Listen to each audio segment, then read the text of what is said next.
당시의 모습을 살아가는 그 당시의 모습을 리얼하게 그린 야마다 병참 장교의 내용을 나수열 부대변인께서 나와서 말씀드리도록 하겠습니다. 대표님과 잘 돼요? 저는 계속 방송 상태가 원활하지 않다고. 큰일이네요.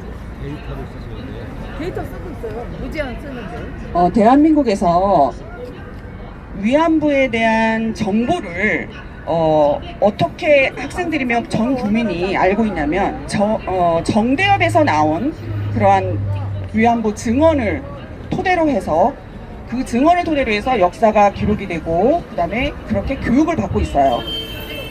그런데 사실은 저희들이 여기에 나온 이유는 위안부의 인권을 보호하기 위해서 우리가 여기에 모인 거고요.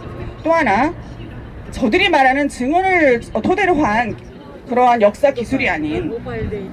역사적인 자료가 있고 또 일본 분들이 말하는 자료가 있고 또 다른 할머니들이 위안부들이 말하는 자료들이 있어요. 근데 그런 자료들은 절대로 발표가 되고 있지 않아요. 그래서 오늘은 제가 무한병참이라는 책의 제목을 소개를 할 건데 야마다 세이키치라는 분이 지었어요. 이분은 일본군 무한병참이 설치된 위안소를 관리한 일본군 장교의 수기입니다. 그래서 아주 중요한 자료가 될 것 같고요.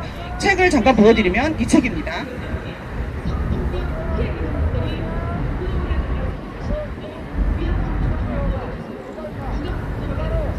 저자는 무한병참을 쓴 저자는 야마다 세이키치 씨이며 1900년에 태어나 한국에서 1943년에 일본 육군의 대위로 한국 병참의 위안 계장으로 임명돼 위안소를 관리했어요. 야마다 씨가 이 책을 펴낸 것은 1978년이며 종군 위안부 문제는 한일 간의 현안으로 대두되지도 않았던 시기이다. 따라서 이 책의 저자에게는 사실을 의도적으로 은폐하거나 날조할 필요는 없었을 것이며 그 내용은 믿을 만하다. 이 책을 읽으면 소위 위안소나 종군 위안부가 한국에서 널리 알려진 것과 달리 성노예와 거리가 먼 것으로 알 수 있습니다. 그러한 이유 때문인지 위안부에 관한 자료라면 대서특필하는 한국 언론도 이 책 내용에 대해서는 함부로 일관하고 있다. 한국에 있었던 위안소는 한국에서 한간에 알려져 있는 것과 달리 일본인 위안부와 조선인 위안부가 함께 일했었고 일본인 업자와 조선인도 함께 영업을 했었던 것을 알 수 있다.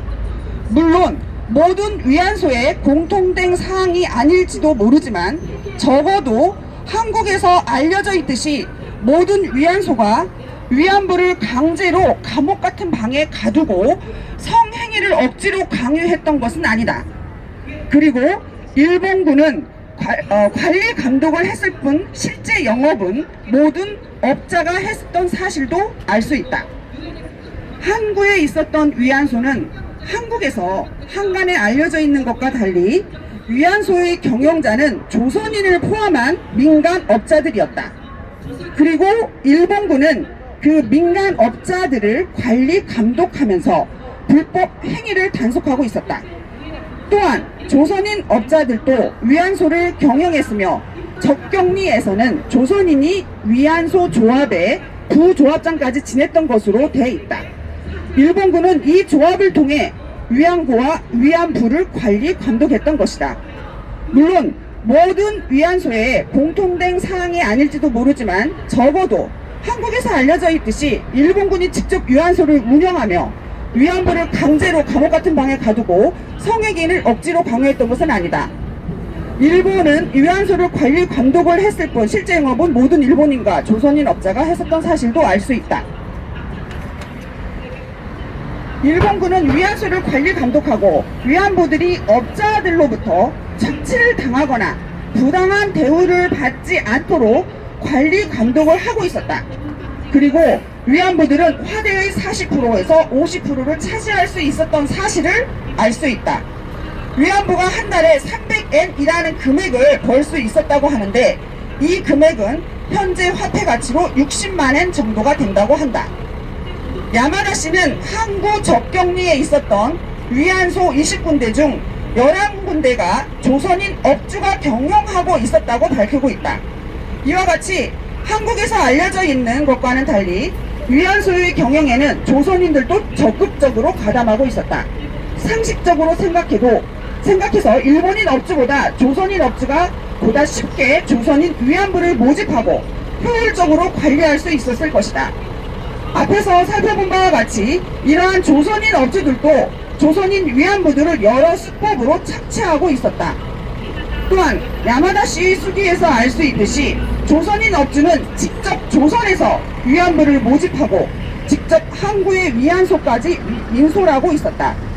한국에서는 일본 군인이나 헌병대, 경찰관이 직접 위안부를 끌고 간 것처럼 인식되고 있으나 일반적인 위안부 모집은 이와 같이 일본인 및 조선인 위안소 업주가 조선에서 위안부를 모집하여 위안소에 보내는 방식으로 이루어지고 있었던 것으로 보인다.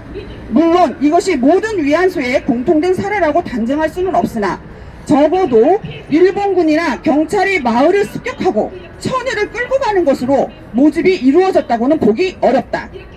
위안소에서는 운영상의 이유로 위안부에게 충분한 식사가 제공되었고 군의관에 의한 정기적인 검진도 있었던 것을 알 수 있다. 한국에서는 위안부들이 일본군이나 헌병대, 경찰에 끌려오거나 속아서 위안소에 들어온 것처럼 인식되고 있는데 실제로는 제 발로 위안소에 들어온 위안부도 있었던 것이다. 물론 악덕 업주들에게 속아서 들어오거나 업자에게 팔아 넘겨진 사례도 있었을 것이다.